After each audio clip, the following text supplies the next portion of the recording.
सहाबा में सबसे ठंडी तबीयत हज़रत अबू बकर सिद्दीक की है, सबसे ठंडी। कुछ भी हो गया अबू बकर बोले नहीं। लेकिन एक दिन उनके वालिद आए नबी पाक के दरवाजे पे, बूढ़े थे, नाबीना थे, सफेद दाढ़ी थी, आके खड़े हो गए। हुजूर ने फरमाया अबू काफा कैसे आए हो? कहा आज तो हद हो गई है, मुझे अबू बकर ने थप्पड़ मारा है। सहाबा कहते हैं जितने लोग खड़े थे सब कहने लगे ये हो नहीं सकता, अबू बकर ये कर नहीं सकते, इसलिए कि उनको तो हजरत उमर तक जाना जरा मुश्किल है, लेकिन जनाब सिद्दीक अकबर की तो बच्चे बच्चे उन तक पहुंच सकते हैं, तो ठंडे मिजाज के हलीम बुर्दबार आदमी हो नहीं सकता। लेकिन जब उन्होंने कहा तो नबी पाक खामोश हो गए। हुजूर ने फरमाया चलो अबू बकर को बुलाओ।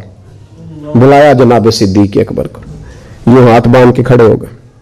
हुजूर ने अबू बकर तूने बाप को मारा है? चुप। थोड़ी देर के बाद फिर फरमाया अबू बकर लोगों को यकीन नहीं आ रहा कि तुमने ऐसा किया है, लोगों को उम्मीद नहीं थी, बाप को मारा है? फिर चुप। तीसरी दफा महबूब ने फिर इशारा किया, फरमाया बोलता क्यों नहीं? जनाब सिद्दीक अकबर ने सर उठाया तो आंसुओं के कतरे दाढ़ी पे गिर रहे थे। जनाब सिद्दीक अकबर ने सर उठाया तो रो रहे थे। अर्ज करने लगे हुजूर बाप से कहें तलवार पकड़े और मेरे टुकड़े टुकड़े कर दे, यहां कट जाऊंगा, बाप के आगे बोलूंगा नहीं। इसे कहो मुझे काट डाले, मार डाले, पर आपके बारे में बात ना करे। हुजूर आज इसने आपके बारे में बात की है, आपके बारे में। हलीमिया अपनी जगह पर मेरा इश्क बड़ा गैरतमंद है। हुजूर वो बुर्दबारी और जगह पे है, वो मेरी जात के लिए, आपके लिए नहीं है। या रसूल अल्लाह सल्लल्लाहु अलैहि वसल्लम आज इसने आपके बारे में बात की, शुक्र करे मेरे हाथ में तलवार नहीं थी, वरना आज बाप की गर्दन कटती और मैं लोगों को बताता हमारे नजदीक सिर्फ वो बंदा बचेगा जो नबी पाक का वफादार होगा, दूसरा कोई बच सकता? क्या कह गए ख्वाजा गुलाम फरीद और आदि कर गए, कहने लगे तन तंदूर हड्डां दा बालन असी हावां नाल तपाया, कप कप मुकियां पेड़े कीते, उतो इश्क पलेथन लाया, तन दी हांडी ते मन दा सालन, उतो लून सबर दा पाया। गुलाम फरीदा वे मैं सारी तेरी, गुलाम फरीदा मैं सारी तेरी, तेनू वजह यकीन नहीं आया? कहा हुजूर इससे कहे आपके बारे में बात ना करे। और एक बात तो मुझे कभी भूलती नहीं जिंदगी में, कभी नहीं भूलती। अमीर मिल्लत बानी पाकिस्तान पीर सैयद जमात अली शाह साहब अमीर मिल्लत रहमतुल्लाह ताला अलैह इरशाद फरमाते कि जब तहरीक पाकिस्तान चल रही थी ना, तो हम तकरीरें करते थे कि पाकिस्तान में नबी पाक का निजाम आएगा। उस वक्त तो यही बताया गया था ना कि पाकिस्तान का मतलब क्या, ला इलाहा इल्लल्लाह मुहम्मदुर रसूलुल्लाह सल्लल्लाहु अलैहि वसल्लम। ये तो बाद में आके उन्होंने कभी जमहूरियत तो कभी कुछ नई बातें छेड़ी है। तो कहते हैं हम पाकिस्तान के हक में तकरीरें करते थे, तो हिंदू पंडित पाकिस्तान के मुखालिफ बोलते थे, तो हिंदुओं का जलसा हो रहा था, हिंदू ही थे सारे, मुस्लिम कोई नहीं था। उस जलसे के अंदर ना किसी हिंदू ने माज़अल्लाह हुजूर के निजाम पर बात करते उठते कह दिया कि हुजूर का निजाम तो सख्त है, हाथ कटेंगे, गर्दनें कटेंगी माज़अल्लाह। और उसने कोई ऐसा लफ्ज बोल दिया जो बेअदबी का था, गुस्ताखी का। वहां कोई मुसलमान नहीं था, एक साईं बैठा था, और दौरी डंडे वाले नहीं होते, दौरी डंडे वाले साईं, वो कई रंगों का डंडा होता है, उसको क्या कहते हैं, मतैर जी। वो मतैर बड़ी लंबी उसके पास थी, दौरी डंडा, वो कहीं बैठा था दूर, कोई अपने काम लगा हुआ था, उसके कानों में आवाज गई, तो जो है मेरी बात पर, उसके कानों में आवाज गई तो डंडा लेके ना कहीं पीछे से चढ़ गया, पीछे से स्टेज पे, किसी ने रोका भी नहीं, वो साईं है इसने क्या करना है। तो वो साईं कहता है मैंने मारा एक ही, पर मारा पूरे जोर से, मारा सर में, और जब मारा तो बंदा ढेर हो गया, पकड़ लिया उसको, साईं को जेल हो गई। अमीर मिल्लत कहते मैं जेल में मिलने गया, वो शख्स जिसका हिंदुस्तान की हर गली में मुरीद बसता था, लाखों करोड़ों मुरीदों का पीर, कहते हैं मैं जेल में मिलने गया, तो साईं था पंजाब का रहने वाला, पंजाबी बोलता था, लेकिन कहते हैं उसने मुझसे गुफ्तगू की तो मेरे रोंगटे खड़े कर दिए उसने।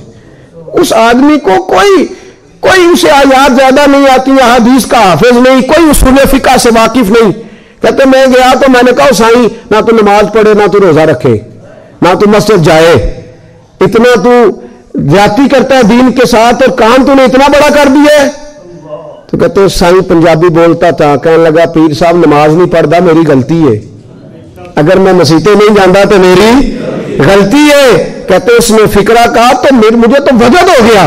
کہنے لگا پیر صاحب میں گناہگار ضرور ہوں پر اپنے نبی دا غدار نہیں. میں گناہگار ضرور ہوں پر میں غدار نہیں. یہ کیسے ہو سکتا ہے؟ یہ کیسے ہو سکتا ہے؟ میرے سامنے ہی کو میرے نبی کے بارے میں بات کر دے. نماز نہیں پڑھتا میری غلطی ہے, مسجد نہیں جاتا تو میری غلطی ہے, لیکن میں گناہگار ہوں, میں غدار ہوں. پیر صاحب کہتے ہیں مجھے جنون طاری ہو گئے, میرے آنسو برسنے لگے. کہنے لگا حضور یہ تو نہیں نہ ہو سکتا میری اونچی اور سچی سرکار کی کوئی بے ادبی کر جائے. طاقت ہے کسی کی؟ یہ وہ جنون ہے جس سے کافر ڈرتا ہے. یہ وہ جنون ہے جس سے کافر ڈرتا ہے اور پیچھے رہتا ہے. اس لیے نبی پاک کے ساتھ ہمارا رشتہ نازک ہے. اور جو عاشق ہوتے ہیں وہ نزاکت کو سمجھتے ہیں. کون؟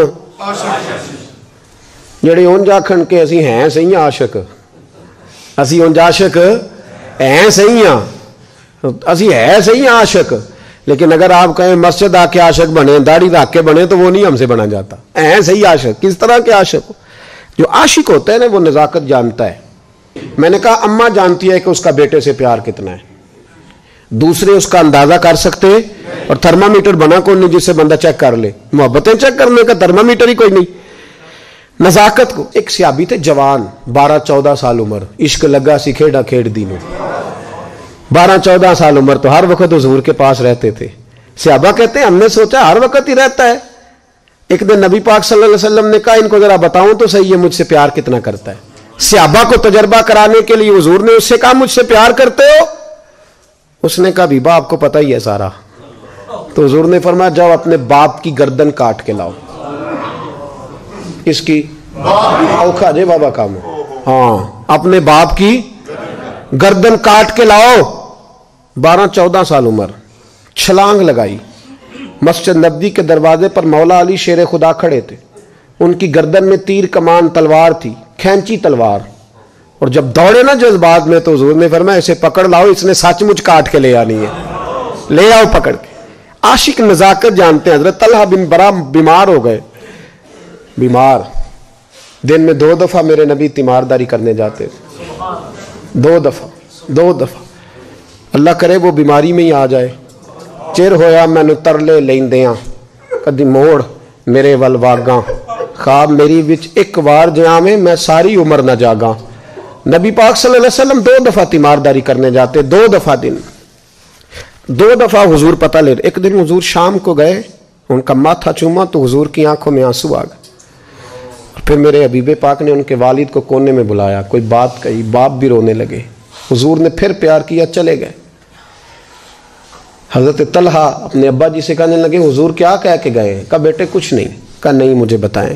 کچھ نہیں, رشتہ ہی بڑا نازک, نہیں بتائیں. تو باپ نے سر پہ ہاتھ رکھا, کہا حضور کہہ گئے ہیں تو آج شام کو فوت ہو جائے گا. اور جب حضور نے کہا جب اس کا انتقال ہو جائے تو مجھے خبر کرنا. والد کو چارپائی پہ بٹھا کے تو حضرت طلحہ نے ہاتھ پکڑ لیا. عشق تے اگ دوویں ایک برابر, پر عشق دا سیک ودھیرا. اگ تے ساڑے ککھ تے کانے, عشق ساڑے تن میرا. او اگ دا دارو میہ تے پانی, مینوں کوئی دسے عشق دا دارو کیڑا. بلے شاہ اتھے کچھ نہیں بچدا جتھے عشق ہوراں دا ڈیرا. ہاتھ پکڑا باپ کا اور کہنے لگے ابا جی ایک وعدہ کرو, رات کو جب میں فوت ہو جاؤں تو نبی پاک کو اطلاع نہیں دینی, خبر. کہا بیٹے حضور کہہ گئے ہیں دینی ہے, تو کہتا نہیں دینی, کیوں؟